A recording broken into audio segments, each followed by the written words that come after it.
अस्सलाम वालेकुम व्यूअर्स, कैसे हैं आप। उम्मीद है कि आप सब खैर खैरियत से होंगे। अल्लाह पाक आप सबको खैर खैरियत से ही रखे। आप जहाँ भी रहें खुश रहें। सबको हैप्पी न्यू ईयर मुबारक हो। अल्लाह आप सबको इस नए साल की तमाम खुशियाँ अता करे। और रजब का महीना भी आ गया है, मौला अली मुश्किल कुशा अलैहिस्सलाम की ज़हूर का महीना। और इस महीने में खुशियाँ, रहमतें, बरकतें अल्लाह पाक हर एक को नसीब करे और हर एक को अपनी हिफ्ज़ अमान में रखे। आमीन सुमा आमीन। बना रही हूँ आज मैं गोंगलू शलजम। ये देखिए मैं छील रही हूँ। और शलजम जो है मैंने बिल्कुल सिंपल बनाने, आसान रेसिपी। साथ में मैंने वाइट चावल बनाने हैं। तो अभी मैं सब्ज़ी बना रही हूँ। जैसे ही सब्ज़ी कंप्लीट होती है तो फिर आपसे बात करते हैं। गाइस तो बन रहे हैं आज शलजम।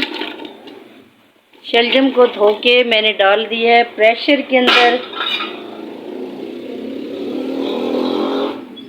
अब मैं इसके अंदर डालने लगी हूँ प्याज।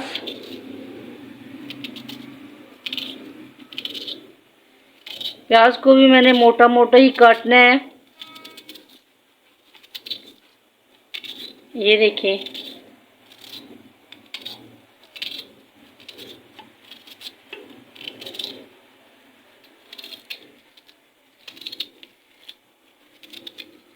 ये इस तरीके से जैसे देहाती लोग बनाते हैं शलजम का साग।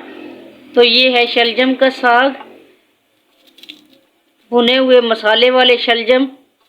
हमारी नानी दादी इनको साग बोलती थी। इस तरह के गोंगलू पके हुए जो होते हैं उनको कहती थी शलजम का साग।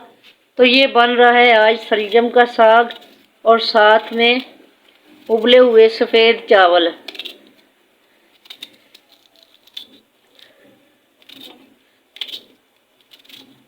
प्याज भी हो गया कटिंग। शलजम भी मैंने अच्छे से धो के काट के तो डाल दी हैं प्रेशर के अंदर।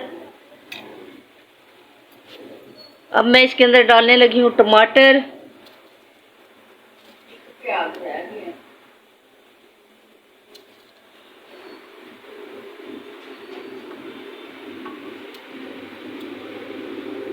ये ऐसे हम टमाटर भी काट लेंगे इसके अंदर।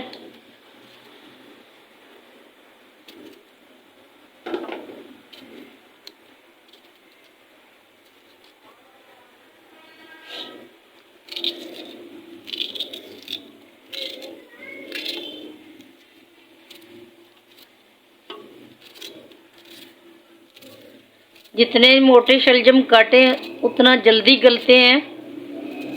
गल तो बारीक भी जाते हैं लेकिन मोटे जो होते हैं, मोटे मोटे प्याज कटे हुए, टमाटर कटे हुए और शलजम कटे हुए, इनको अगर हल्की आंच पे रख दिया जाए तो ये बहुत जल्दी गल जाते हैं। तो नेक्स्ट मैं इसमें डालने लगी हूँ लहसुन। ये भी साबुत कलियाँ डाल रही हूँ मैं। अदरक जो है इसको मैं कूट के डालूंगी।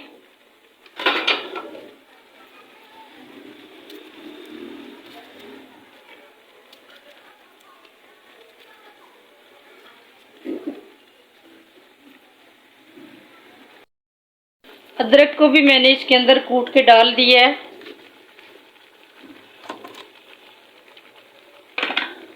अब डालने लगी हूँ मैं इसके अंदर खुश्क मसाले।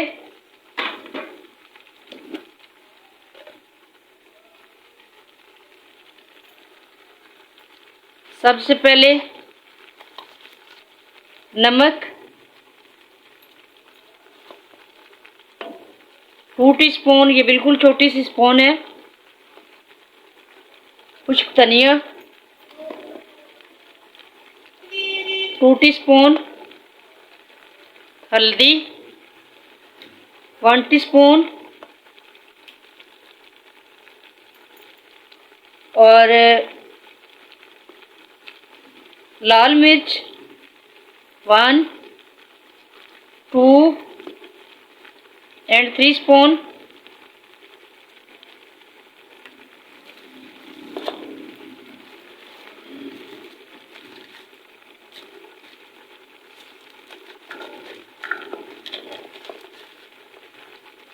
साबुत मसाला, जिसमें काली मिर्चें हैं और ज़ीरा है, एक लौंग है, क्योंकि ज़्यादा मैंने इसमें भूनते समय डालने हैं। ये एक पीस दालचीनी का है,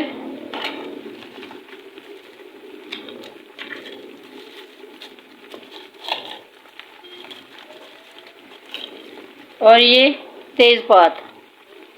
सारे मसाले मैंने इसके अंदर डाल दिए हैं।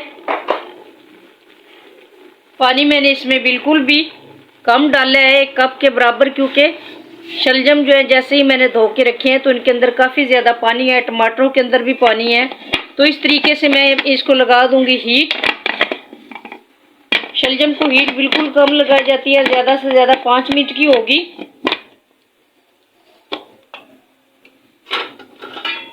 ऐसे मैंने इसको कर दिया है बंद। मिलते हैं 5 मिनट के बाद।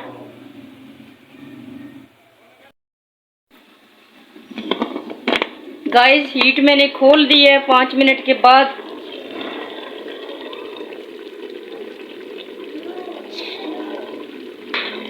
माशाल्लाह से शलजम हमारे गल चुके हैं। ये देखें,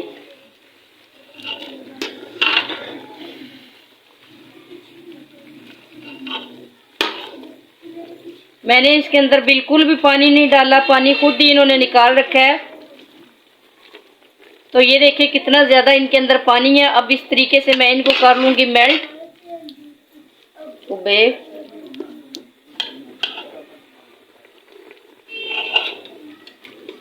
इस तरीके से इनको हम कर लेंगे मेल्ट।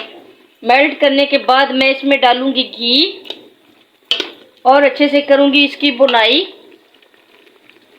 ये देखें बिल्कुल गल चुके हैं, कोई भी पीस इसका सख्त नहीं रहा। ऐसे ही मैं चमचे की मदद से इसको मेल्ट कर लूँगी। और पानी इसका जब तक खुश्क नहीं होता उस वक्त तक इसमें घी नहीं डालना। जब पानी खुश्क होगा तो फिर हम घी डालेंगे और भी मसाले डालेंगे।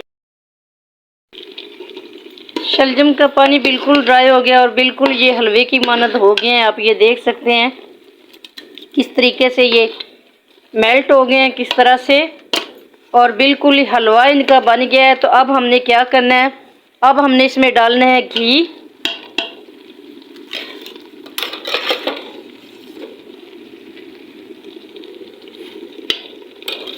घी डाल दिया। शलजम में घी का काफ़ी ज़्यादा लगता है, क्योंकि भुनाई के सर पे ही तो ये मज़ेदार बनते हैं। और भुनाई तब भी होती है जब घी अच्छा हो, घी ज़्यादा हो।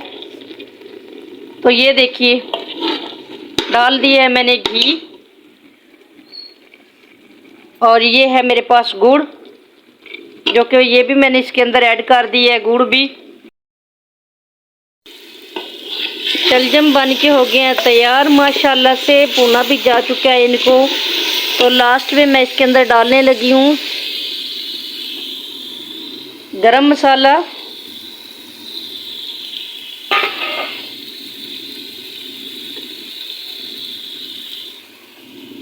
हरी मिर्च कटी हुई, अदरक स्लाइस में कटा हुआ और हरा धनिया। तो ये चीज़ें भी मैं लास्ट में इसके अंदर ऐड करने लगी हूँ। इस तरीके से सारी होगी इसके अंदर ऐड। तो गोंगलू हमारे बन के हो गया तैयार। गोंगलुओं का साग, जैसे बुजुर्ग माएँ कहती थी कि आज बना लो गोंगलुओं का साग, तो मैंने आज बना लिया गोंगलू का साग। अभी मैं साथ में चावल भी बनाती हूँ। तो फिर मैं आप लोगों को ये डिश दिखाऊंगी कि कितनी मज़ेदार, कितनी अच्छी बन के तैयार हुई है। सफ़ेद चावल और शलजम बन के हो गए हैं तैयार। तो उम्मीद करती हूँ आपको ये रेसिपी पसंद आएगी। अगर आपको ये रेसिपी पसंद आए तो प्लीज़ मेरे चैनल को लाइक करें, शेयर करें, कमेंट करें, सब्सक्राइब करें, बेल आइकन को दबाना मत भूलना। ये आपकी तरफ से प्यार है। अल्लाह ये प्यार सबके दिलों में कायम रखे, आमीन सुमा आमीन। और आपसे गुजारिश है कि अगर आप मुझे टिकटॉक पे देख रहे हैं तो प्लीज़ मेरी आईडी को लाइक, शेयर, कमेंट्स और फॉलो कीजिएगा और कमेंट्स कीजिएगा। और उम्मीद है कि आप एक दूसरे से एक दूसरे से आप एक दूसरे की मदद करने के लिए हम वक्त तैयार रहते हैं और आप ही की मदद से मैं यहाँ तक पहुँची हूँ और मेरे 92 सब्सक्राइबर हुए हैं। तो ये सब आप ही की बदौलत हुए हैं और आप से गुजारिश है कि प्लीज़ आप मुझे सब्सक्राइब भी करें और मुझे फॉलो भी करें, मुझे कमेंट्स भी करें और लाइक शेयर भी करें। आपकी बदौलत से अगर किसी की हेल्प हो जाए तो इससे बढ़ के और कोई अच्छा काम नहीं है। ये सब नेकी का काम है और मैं भी आप लोगों से इस नेकी की उम्मीद रखती हूँ। प्लीज़ मुझे लाइक शेयर कमेंट्स और सब्सक्राइब ज़रूर कीजिएगा। अल्लाह हाफ़िज़।